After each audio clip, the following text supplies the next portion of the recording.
This is a lecture from OpenTuition. To benefit from the lecture, you should download the free lecture notes from opentuition.com. Now we're going to look at a subject called NOCLAR, which stands for Non-Compliance with Laws and Regulations.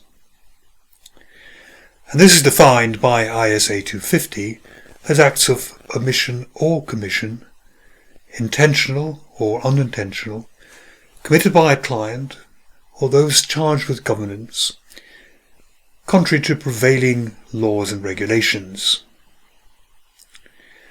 And ISA 250 is very firm to say that it is the duty of management and those charged with governance to ensure compliance with laws and regulations.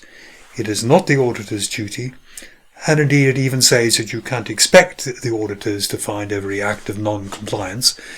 How could you?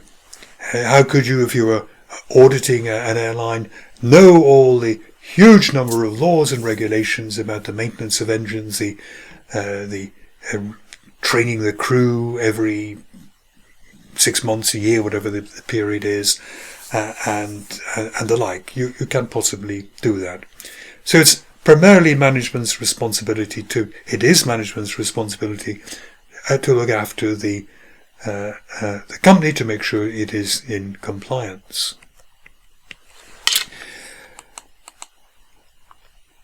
The auditor's reaction depends on whether the effect of non-compliance has a direct effect on the financial statements. For example, if a company was doing its tax calculations incorrectly, if it was classifying capital expenditure as revenue expenditure, so as to get it allowed as an expense against tax, then obviously the tax charge and tax liability in the financial statements are wrong. And if they're materially wrong, you would expect the auditor to have a reasonable chance of detecting that error has occurred, that non-compliance has occurred. If, however, there is no direct effect on the financial statements, for example, the company isn't complying with its environmental regulations, is not complying with how it should be recruiting staff or health and safety legislation, then there is no direct effect on the financial statements. If health and safety regulations are not being complied with, the company is putting its staff at danger, but it's only going to be any sort of liability if one of the staff members gets injured and it's regarded as being the company's fault. In the first case, where there's a direct effect on the financial statements, as with any amount in the financial statements, we're really looking at positive confirmation. We want to be able to say that the financial statements are free of material misstatement. In terms of non-compliance which do not directly affect the financial statements, the auditor is looking for incidents of non-compliance, and essentially this is negative confirmation.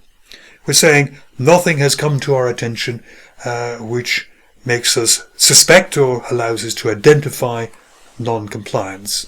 That's a long way short of ticking all the boxes for all the regulations that the company should be following. What happens if non-compliance is discovered? Well, the auditors have to get to the bottom of it. They have to really understand the nature of the non-compliance.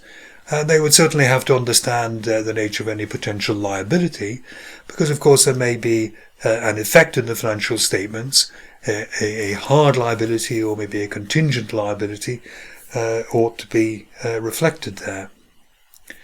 They should discuss with management why it's happened, how it's happened.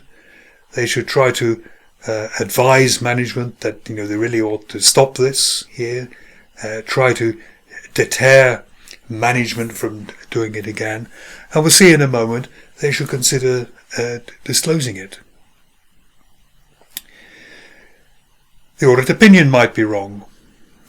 So if the taxation charge is incorrect and is materially incorrect, then of course the financial statements will not show a true and fair view if the tax is not being corrected.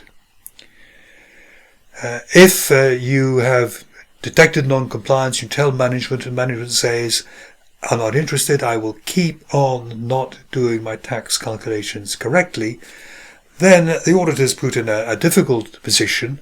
You now have a client which is freely admitting that they couldn't care less really about complying with the law. And we really have to think of the effects on other aspects of the audit. If the client is lax in this particular area of the audit, what other areas are they not complying with, and exactly what is the integrity of management? And the way we may well be thinking would actually like to leave this, to give up the job, to not be the auditor anymore, to withdraw from it. But we'll see in a moment that is not necessarily the immediate desirable outcome. We should report any non-compliance with those charged with governance who may or may not, as I say, have much reaction to that. If the non-compliance means that the financial statements do not show a true and fair view, then we're going to be telling people anyway, because you'd have to amend the audit opinion, and either a qualification or an adverse opinion will have to be given in the audit report. And of course, part of that will be describing to members, and indeed the world at large, why the financial statements do not show a true and fair view. If it's in the public interest, and this can be difficult to ascertain, it depends on how serious the effect of the breach might be, and legal advice should always be taken. If it's in the public interest to disclose to the authorities, then that should be done. The ideal solution is not to run away from it, is not to kind of keep quiet and simply withdraw. Because if you keep quiet and simply withdraw, you're in a way allowing the potential damage just to be repeated the next year. What you should do is perhaps tell the regulatory authorities and then withdraw.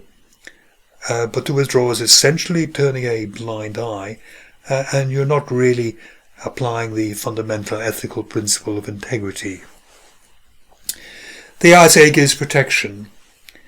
It says that if the informing of the regulatory powers, if this is done in good faith, then this is not regarded as a breach of confidentiality, and the auditor is safeguarded from that.